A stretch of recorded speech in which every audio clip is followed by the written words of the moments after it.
2024 को हुए दुखद निधन पर गहरा शोक प्रकट करता है। उनका जन्म 2 फरवरी 1932 को हुआ।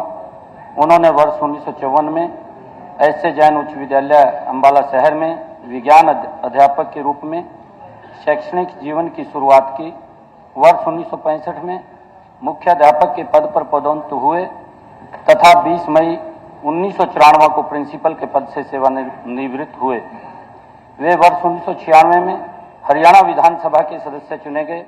वे 22 मई 1996 से 14 दिसंबर 1999 तक हरियाणा विधानसभा के उपाध्यक्ष रहे। वे कई सामाजिक संगठनों के पदाधिकारी भी रहे। उनके निधन से राज्य एक योग्य विधायक एवं कुशल प्रशासक की सेवाओं से वंचित हो गया है। यह सदन दिवंगत के शोक संतप्त परिवार के सदस्यों के प्रति अपनी हार्दिक संवेदना प्रकट करता है। कादियान साहब। Thank you speaker sir. ये शोक प्रस्ताव आया है, ये पिछले सेशन और इस सेशन के बीच में काफ़ी बदलाव हुए और उस बदलाव में एक हमारे साथी जो है वो भी हमारे बीच से चले गए। ये सदन हरियाणा विधानसभा के भूतपूर्व उपाध्यक्ष श्री फकीर चंद अग्रवाल के 6 मार्च 2024 को हुए दुखद निधन पर गहरा शोक प्रकट करता है। उनका जन्म 2 फरवरी 1932 को हुआ। उन्होंने वर्ष 1954 में ऐसे जैन उच्च विद्यालय अम्बाला शहर में विज्ञान अध्यापक के रूप में शैक्षणिक जीवन की शुरुआत की। वर्ष 1965 में मुख्य अध्यापक के पद पर पदोन्नत हुए तथा 20 मई 1994 को प्रिंसिपल के पद से सेवानिवृत्त हुए। वे वर्ष 1996 में हरियाणा विधानसभा के सदस्य चुने गए। 22 मई 1996 से 14 दिसंबर 1999 तक हरियाणा विधानसभा के ऑनरेबल डिप्टी स्पीकर रहे। वे कई सामाजिक संगठनों के पदाधिकारी भी रहे। उनके निधन से राज्य एक योग्य विधायक एवं कुशल प्रशासक की सेवाओं से वंचित हो गया है। यह सदन दिवंगत के शोक संतप्त परिवार के सदस्यों के प्रति अपनी हार्दिक संवेदना प्रकट करता है।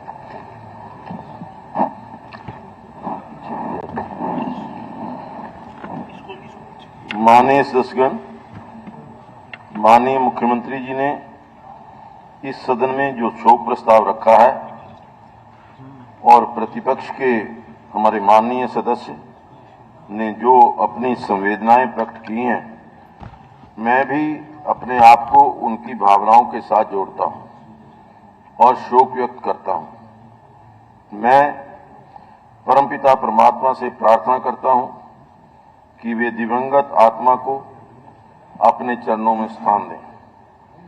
मैं इस सदन की भावनाओं को शोक संतप्त परिवार के पास पहुंचा दूंगा। हम सीधा हमारे पॉलिटिकल एडिटर यतेंद्र शर्मा का रुख कर लेंगे। यतेंद्र, विशेष सत्र की कार्यवाही जो है वो शुरू हो गई है। पहली बार नायब सैनी विधानसभा पहुंचे हैं, लेकिन जानकारी मिल रही है सूत्रों के मुताबिक कि व्हिप जारी करने के बाद कम से कम 3 विधायक ऐसे हैं जो इस वक्त सदन में मौजूद हैं। देखिए, बिल्कुल नायब सैनी विधानसभा में अपना वक्तव्य दे रहे हैं और विधानसभा में आज विश्वास मत वो हासिल भी कर लेंगे, क्योंकि जो पर्याप्त संख्या है उनके पास पहले से ही मौजूद है। और जो आप जेजेपी के विधायकों की बात कर रही हैं, तो वो जेजेपी से बगावती रुख पहले ही अपना चुके हैं। कल भी वो शपथ ग्रहण समारोह में पहुंचे थे, जबकि खबरें आ गई थी कि अब बीजेपी और जेजेपी का गठबंधन टूटेगा, तो ऐसे में 4 से 5 विधायक जेजेपी से पाला बदलकर बीजेपी में आ सकते हैं। लेकिन टेक्निकली 2/3 बहुमत पूरी पार्टी को तोड़ने के लिए होना चाहिए, तो 2/3 पूरा ना होने की वजह से इनकी ज्वाइनिंग रोक दी गई है। इनका समर्थन बीजेपी समर्थन का दिखावा नहीं कर रही है, क्योंकि उसके पास ऑलरेडी 41 विधायक बीजेपी के, 6 निर्दलीय और 1 गोपाल कांडा, यानी कि टोटल मिलाकर 48 विधायक होते हैं, जो सरकार बचाने के लिए, सरकार बनाने के लिए काफी है। तो ऐसे में इन लोगों की जरूरत नहीं है। लेकिन इसके साथ ही इन्होंने जो अब व्हिप जारी किया है जेजेपी ने, उसका उल्लंघन करके साफ जता दिया है कि वो जेजेपी से पाला बदल चुके हैं। उनकी जो विचारधारा या उनकी जो राय है वो जेजेपी से अलग हो चुकी हैं। और अब जेजेपी जब हिसार में रैली होगी दुष्यंत चौटाला की,